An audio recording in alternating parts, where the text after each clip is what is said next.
Subscribe करिए hi-fi study channel को, bell icon को प्रेस कीजिए लेटेस्ट वीडियो अपडेट सबसे पहले पाने के लिए।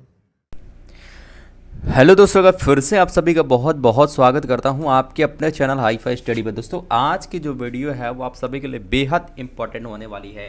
कहने का मतलब डीएलएड फर्स्ट सेमेस्टर में अगर सबसे पहला टॉपिक जो हमारा आता है वो यही आता है कि पशु पक्षियों के नाम के बारे में जानकारी होना बहुत इंपॉर्टेंट है। कहने का मतलब यहाँ पर ये है दोस्तों कि इनके संस्कृत नाम जो हैं वो आपसे ऑप्शनल में भी पूछ लिए जाते हैं, कभी कभी अति लघुत्री में भी पूछ ले जाते हैं। कहने का मतलब दोस्तों यहाँ पर एक नंबर का प्रश्न तो बन ही जाता है।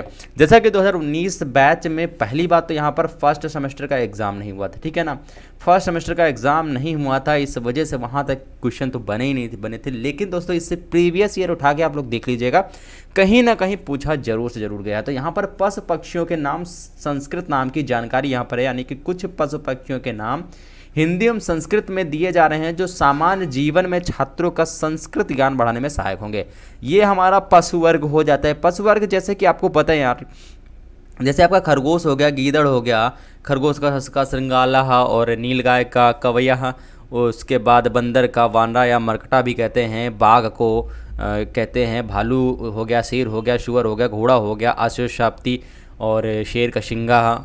ठीक है, तो यानी कि सबसे अगर इंपॉर्टेंट यहाँ पर बात कर लेते हैं तो दोस्तों यहाँ पर ज़्यादातर जो पूछे जाते हैं उनके बारे में यहाँ पर मैं आपको बताने वाला हूँ, ठीक है ना। जो ज़्यादातर पूछा जाता है जैसे कि आपको नीलगाय हो गया, इसके बारे में ज़्यादातर आता है, शुअर पूछा जाता है, शेर पूछा जाता है ज़्यादातर, हाथी पूछा जाता है ज़्यादातर, और हिरण भी आपका ज़्यादातर पूछा जाता है।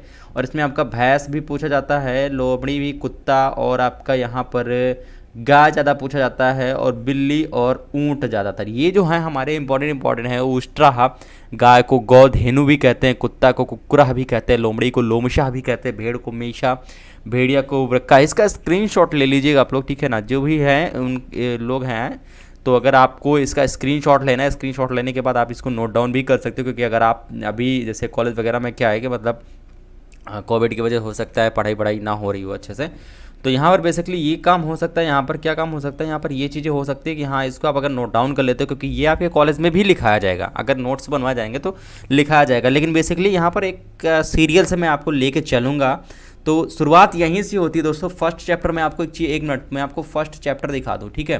फर्स्ट चैप्टर अगर मैं यहाँ पर आपको दिखा दूँ तो आसपास की वस्तुएं ही दोस्तों हैं, ठीक है, आसपास की वस्तुएं ही हैं पहला चैप्टर। तो यहाँ पर बेसिकली उसके बाद अगर हमारा नेक्स्ट आता है, यहाँ पर पक्षियों के नाम आते हैं, ठीक है।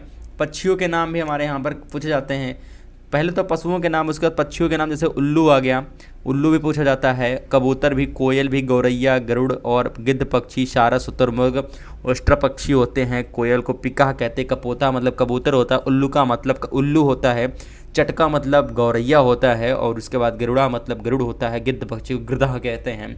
कौंची नाम आप लोगों ने सुना होगा, कौंची मतलब चैप्टर आप लोगों ने पढ़ा होगा, ठीक है। और कौंची नामक जो पक्षी होते हैं, सारस। और चकवा मतलब चक्रवाका, इसको कहते हैं। जतुका मतलब क्या होता है, चमगादड़ होता है। शुका मतलब तोता होता है। चातका मतलब पपीहा होता है, मैना। शारिका को कुटी मुर्गी होती है। हंसा या मराल इसको कहते हैं, हंस को कहते हैं। और मयूरा मतलब मोर होता है, ये तो आपको पता ही ना। तो पक्षियों के नाम बेसिकली आपको यहाँ पर पक्षियों के नाम आपको मान के चलिए, मैं मिनिमम आपको बता दे रहा हूँ 10 तो आपको याद ही करने।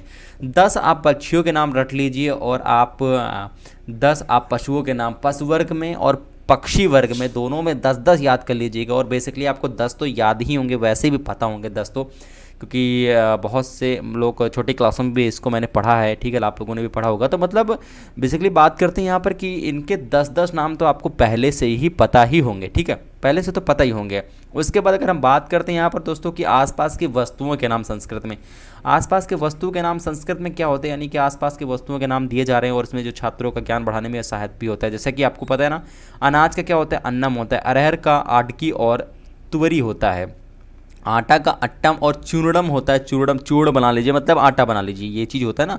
और उड़द का क्या होता है, जो दाल होती है उसको माशा कहते हैं। उसके बाद जौ को यवाह कहते हैं, तिल को तिला कहते हैं, और दाल को दिद्वाला या दाली या दिद्वलम भी कहते हैं।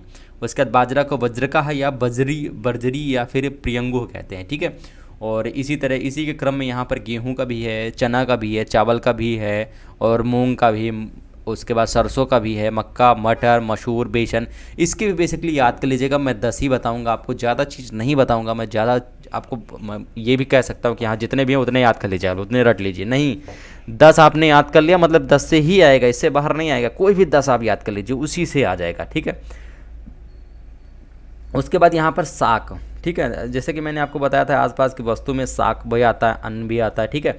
तो साग भी जैसे अरबी हो गया, आलू हो गया, ककड़ी हो गया, कटहल हो गया, कद्दू हो गया, करेला हो गया, गोभी, टमाटर, चुकंदर, मूली, मिर्च, ये सभी आपके साग के अंतर्गत आ जाते हैं। अदरक, गाजर, तोरई, धनिया, परवल, पुदीना, पालक, टिंडा और पत्ता गोभी, भिंडी, प्याज, मटर, बथुआ, ये सभी क्या है, ये साग सब्जी। साग सब्जी आप लोगों ने सुना होगा ना, साग सब्जी, वही चीज़ है ये, साग सब्जियों के नाम भी।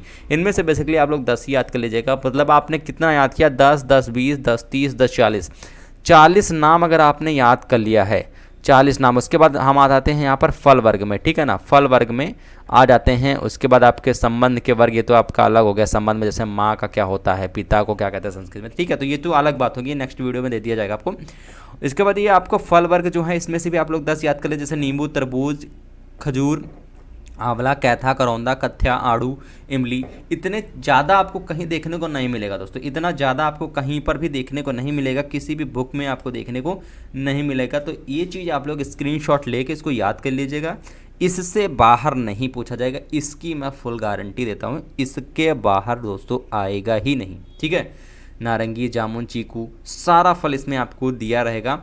और एक चीज़ और मैं करूँगा, इस वीडियो के बाद दोस्तों हो सकेगा तो मैं एक वीडियो ऐसा लाऊंगा जो इन्हीं के ऊपर मॉक टेस्ट पे आधारित होगा। मॉक टेस्ट मतलब 4 ऑप्शन दिए रहेंगे, जैसे मैंने लिख दिया मराला का हिंदी नाम क्या होगा, तो मराला में मैंने एक ऑप्शन रख दिया मुर्गी, हंस रख दिया, मैना रख दिया, पपीहा रख दिया। तो अगर आपने पढ़ा है हंस होता है तब आपको क्लियर हो जाएगा।